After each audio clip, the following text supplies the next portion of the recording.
Welcome to another episode of The Artsy Raven, a show about writing and publishing with your host, J.F. Garrard. Welcome to another episode of The Artsy Raven. Today we have a special guest, Trevor, who is an editor at Analog magazine. So before taking the reins of Analog Science Fiction and Fact as editor in 2012, Trevor started off as an editorial assistant in 1999 and worked his way up the ladder at Analog and ASIMOV'S Science Fiction under Stanley Schmidt, Sheila Williams, and Gardner Dozois, respectively. On top of that, he's also been a Broadway stagehand, collected data from museums, and executively produced a science fiction pilot for a basic cable channel. Oh gosh, now I want to see what that is. He lives in New Jersey with his fiancée, daughter, and way too many comic books. So welcome, Trevor. Hi, thanks for having me. So yeah, we actually had the same conversation recently at CanCon, which is a lovely genre literary convention in Ottawa. But let's sort of revise and have the similar conversation here again. So we're going to talk a little bit about analog submission process and the impact of AI basically on everything. Um, I think when Amazon came, they sort of reshaped the landscape for books and ebooks, and now suddenly we have this AI thing that's happening. So when you started at analog, was it, I guess 2012? No, 2012, there's still computers. I'm gonna say, oh, was it print and paper? No, that's not true. But so can you tell us a little bit about how things work at analog and how people submit and the process? Yeah, absolutely. And you actually bring up a really interesting point that we hadn't discussed previously, which is that I've been now doing this for so long that when I started in 1999, I mean the magazine's been around in one form or another since 1930, but when I started in 1999, we didn't even have electronic submissions, which everything was snail mail sent, Mhm. via the post and with SACEs, and you mailed back envelopes for your response and all of that. So the process, we do still accept um, physical submissions, but they're so minimal. They're so infrequent. There's so few of them that the overwhelming amount is electronic. Um, and that's really the core of how things are done. So we have on our website at analogsf.com, there is a submission page, and somebody who wants to submit can check out the guidelines. They can go there, and if they go through to the submissions page, it lets them upload their story. They get a tracking ticket, and they can check the status of it. And then, in a perfect world, about 6 weeks later, but in a in the world we actually live in, about twice that, you will hear back from positively or negatively. But yeah, that's the gist of the process. I go in. Um, and it doesn't have to be in a super structured way. A lot of people don't do it that way, but I like to have things very regimented. I like to keep track of my word counts and page counts really rigorously. So I read about a month's worth of content at in a I don't want to say at a time because it's spread out over many weeks. But I read sort of a batch of about a month, and then it takes about 2 weeks to get responses back out to people. Um, and that was typically how things worked, at least up until last year when we started getting crushed under chatbot submissions, which is to say, real people, I believe, were submitting them, but they were using AI, air quotes around AI, to generate the stories and send them in, and they were doing it in volume. So our submission numbers went through the roof. The first month we started noticing them, the submission numbers were up by about 40%. And then within 3 months, they had doubled, and they've stayed that way for the most part for a year. But yeah, there's the process and some of the complications. Now, is there any rules about AI? Like, do you allow AI submissions or? No, we do not allow AI submissions. That's something that we had to state more explicitly in the guidelines once we started getting hit by them, because that's one of those cases where it never occurred to us that we would have to disallow them in the first place.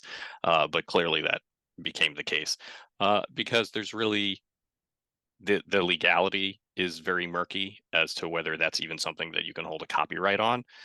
Also, they are a huge waste of time. They're spam. They're functionally spam. It's not to say you couldn't hypothetically use AI for some part of the process, but what we see is it's basically, it's very low end web scraping and borderline plagiarism, really. So it's in the realm of like spamming an email, and sometimes I mean, I've seen AI submissions that scraped things that are on my own, on our own website or other Ah! websites that I recognize. I'm like, so it's a good example of why we cannot ever use them, really, just categorically. Okay. I mean, at this point, AI, I think, is still young. I don't know if people would like. There are some people that obviously are taking hard stances, like, oh, totally against AI, totally for AI. And in my household, my husband's a programmer, so he's all for AI because for logic things, I think, of course, like if you have a piece of code and it's repetitive, it makes sense, right? To sort of, okay, AI can help me, write something. But I think for creative writing, and something, I think at one point we were talking about how you could tell the difference between AI and written stuff and non-AI written stuff. And it's just sort of missing an element of being human. I don't know, because it's sort of copying things um, to an extent. So, Yeah, that's exactly right. If somebody were to use AI as, for example, a prompt for a tool for story prompts, that's not uncommon for people to use decks of cards or games or whatever it is that would help them, help spur their creativity a bit.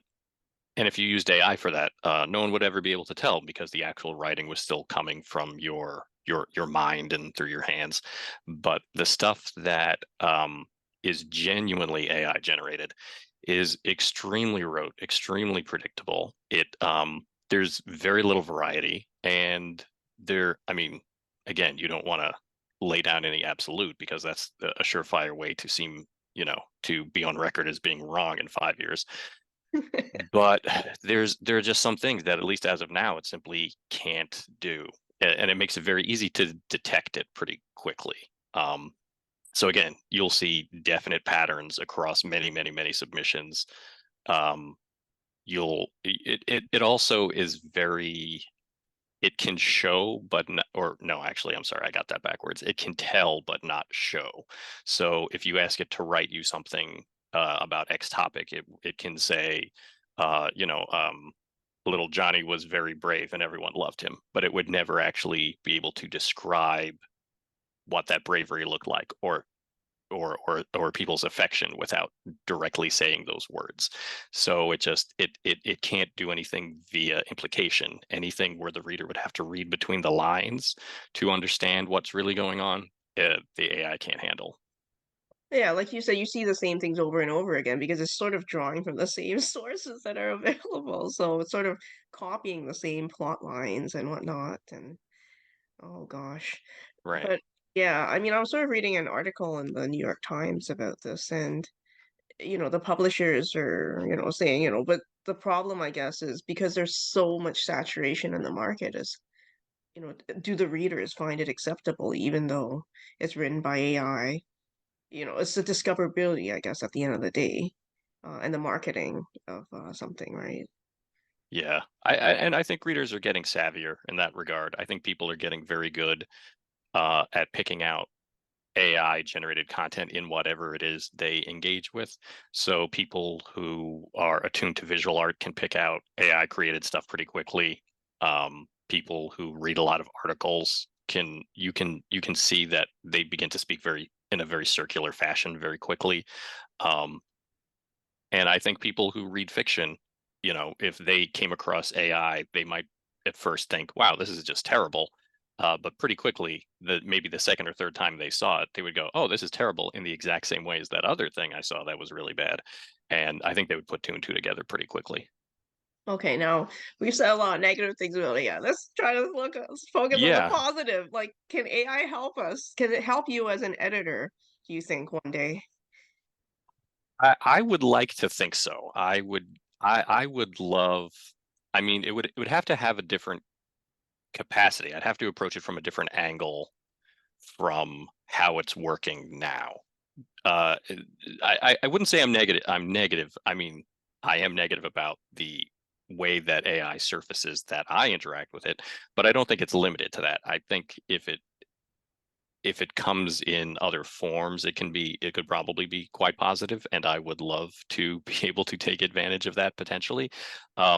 Like I would never and could never, you could never get, for example, an editorial out of a chat bot, but even if it's something as simple as writing a synopsis, or itself being a tool that recognizes other AI submissions, so I don't have to do it, that would be fantastic. So there are, and as I said before, also people can use them for story prompts to spring off, as any tool. Anything like that. So there are definitely positive aspects to it. Just they're not what people are focusing on right now. Yeah, I've been looking at to see what AI is useful for. I think for some of the stuff maybe writers don't want to do, like some of the marketing and like you said, some of the synopsis or press release, but a lot of it you still have to put in a lot into your prompt to get the AI to sort of write sort of something useful that you can even use. So maybe over time, I think it will um, become better, I guess. Oh, obviously, as people are investing tons of money into this, I'm sure like over time, it'll be better and maybe it'll help with some editing, hopefully. Like, I mean, there's already programs that do that, so I guess why not AI? But at the same time, it will sort of create the same thing because you're sort of using similar rules for everyone, then yeah, everyone's writing is gonna start looking the same too. So, Right. oh The danger is definitely creating a case where, because everybody is using AI based on the same things, the same pool, and the AI then feeds back into the pool that then informs the AI the next time, you start getting a copy of a copy of a copy, and it becomes this kind of, faint Xerox situation that a lot of the originality and the human element is stripped out, and people can detect that. But again, if you're somebody who's written a novel and somebody asks you to, put together a blurb, um, instead of sitting there and just staring and going, how do I summarize my 100,000 words for this purpose? That's something that you go, oh, let the AI do it. oh, definitely. And yeah, there's already people we had touched on that in our chat at CanCon that there's an author called Stephen Marsh, and he already wrote a book called Death of an Author, completely with AI. I didn't look up the stats to see how well it's selling, but apparently he just used AI to make the thing, and it had a lovely cover. Although I don't know if it's AI generated or not. Probably AI generated as well. Might as well, right? Yeah, commit to the So shtick, I guess. yeah, I think a lot of the AI stuff, well, most likely, I think indie authors are gonna use it more first because they're independent and they have more freedom in a way. Publishing houses, I don't know. I think slowly, like I remember Tor got into trouble for buying stock art, which was AI generated, but they didn't realize it at the time. And I think after a whole big shaming thing, they decided, you know what, we're just gonna use it because we bought it. It's stock art. Someone did, it's AI, but someone did have to do the prompt and all that stuff. So there's some originality, but the copyright stuff is still a bit murky because you don't know whether or not the stuff they're drawing from is okay or not, right? I think Right. maybe with time they'll figure it out and people might have to sign waivers. I don't know. Or is it everything that you put up is Creative Commons now? I don't know. So, Yeah, I mean that would be a huge change for how things work also. But we'll burn that bridge when we come to it. well, I know I remember seeing a book someone made. It's all tweets from Donald Trump. So, I guess because he had uploaded it onto Twitter or X, then it's public, I guess. And then the author can just compile it and then sell it. I mean, oh gosh, there's a lot of gray areas with this online stuff. It's Yeah, the really, legality is yeah, the legality is interesting. Also, I think because Trump is a public figure, that uh-huh. I don't think he necessarily owns his public statements, which so compiling them, there has to be some transformative element to it. But yeah, it is interesting. That's a big question mark as it would pertain to AI. Pulling the information, how much is has to be changed in order for it to be something that is then copyrightable, let alone trademarkable. So are you seeing more stories come in about AI? Yes, I mean, I'm seeing not a tremendous amount of stories about AI. I mean, as I said, I'm seeing a tremendous amount of stories generated by AI, and I'm also seeing a lot of authors very worried about AI. And again, I don't like calling it AI because that kind of gives it more credit than it's due. Um, but yeah, so I occasionally somebody sends me a story that has a pretty clever premise. So the stories I see that are genuinely about it often make very interesting points and are not bad at all. Um, the ones generated by AI are terrible, and I do feel for all the authors who get in touch with me and are like, so like, are we all going to be out of business in a year? And I gotta, no, you're fine. Don't worry about it. Yeah, we're not there yet. Yeah, exactly.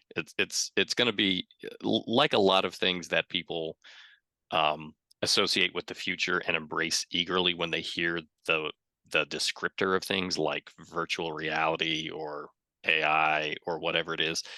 As science fiction fans, we're sort of trained in this Pavlovian response to hear a thing we're familiar with and respond to it in a way that kind of thrills us. Oh, AI, we know what that must be.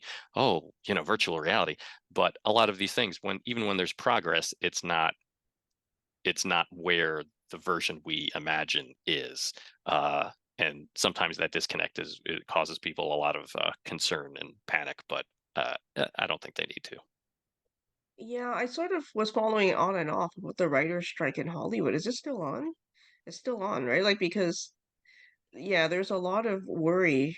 I mean, in a way, I mean, their writers are actually, making a living from their writing. Like, would they be replaced by content generator and all this stuff? But I don't know. It's tough. I'm surprised the strike's been gone on for so long, actually, that they haven't. But I guess there's so many issues, like, and Yeah. there's so many people.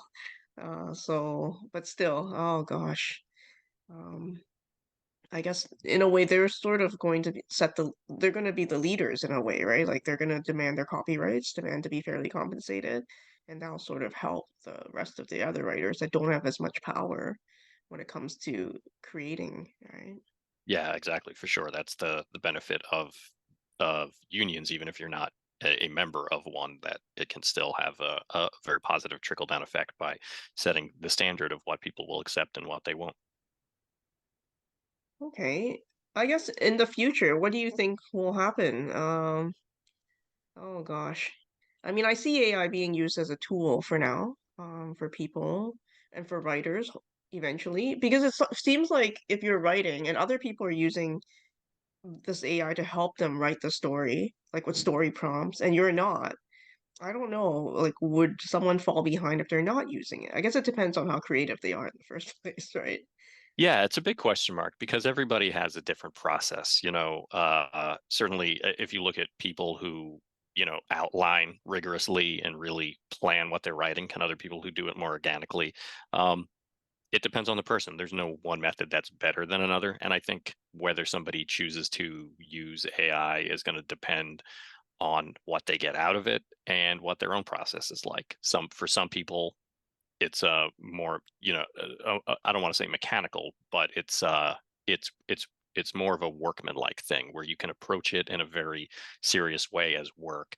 And for other people, it's sort of an abstract, artsy sort of waiting for bolts of inspiration to strike. And AI may have different levels of utility to those different types of writers. So I don't think it's going to create some kind of technological arms race, because again, there's already so much difference in process that I think everybody finds their own way eventually. Yeah, and for indie publishing, it's already such a saturated market. I think every year, even before AI, like as soon as Amazon sort of opened the doors, like over 1 million people started self-publishing, and all these titles are coming out to the market, and now I guess with AI, it just means more books. So now it's going to be 3 million instead of 1 million, along with the traditionally published books, which is, already in the millions. So, oh gosh. So it's just a lot of content being generated, I guess, at one time. So yeah, I think for publishers, it would be how to get people to discover, how to get them to read all these stories that are coming out and whatnot. Oh I, gosh.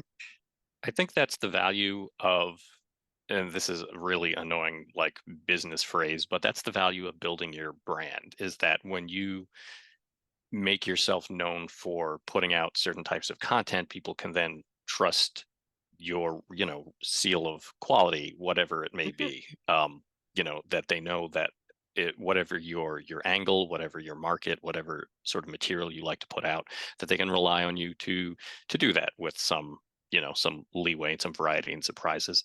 So that's the advantage then of, say, the big houses, or really any market, analog included, to be able to say, look, this is what we do and we don't have AI, and you can reliably pick up an issue and get a story that get stories plural, hopefully, that you will enjoy. And there's always variety. There will be some things not that are not to everyone's taste, and some things that people really like, because you want that kind of again, you want that kind of spread. But at least you can pick it up and you're not getting completely unsupervised, unexamined chatbot churn that you already paid your $2.99 for on Amazon, and you just got something that's a step above lorem ipsum or whatever. So Yeah, I guess it's about consistency, as part of the brand, that like when you pick up analog, yeah, like you said, there's a certain level of quality. Um, okay. Now, do you have any last minute thoughts about all this?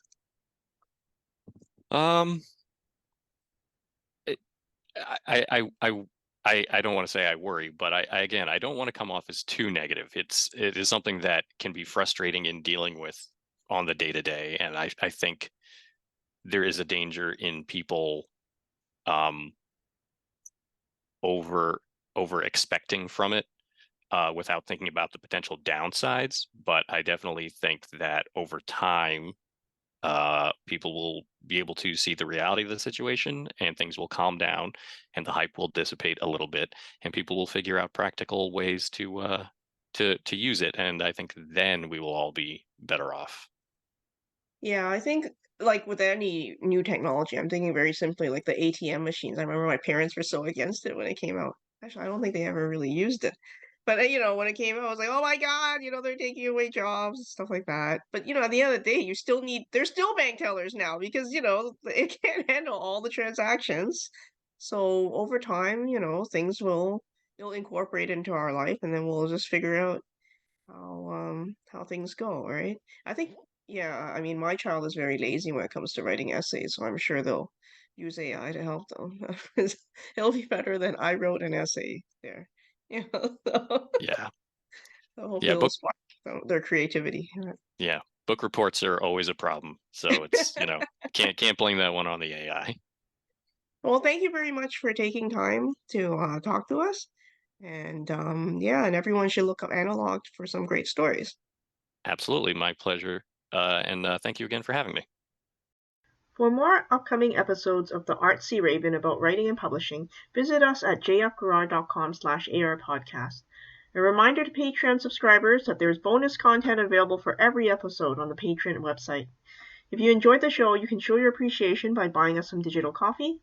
The Artsy Raven is produced by J.F. Garrard. The voice in the show's introduction is Chris Gorman, and music is by Tim Moore. Thank you for tuning in. Until next time, stay safe.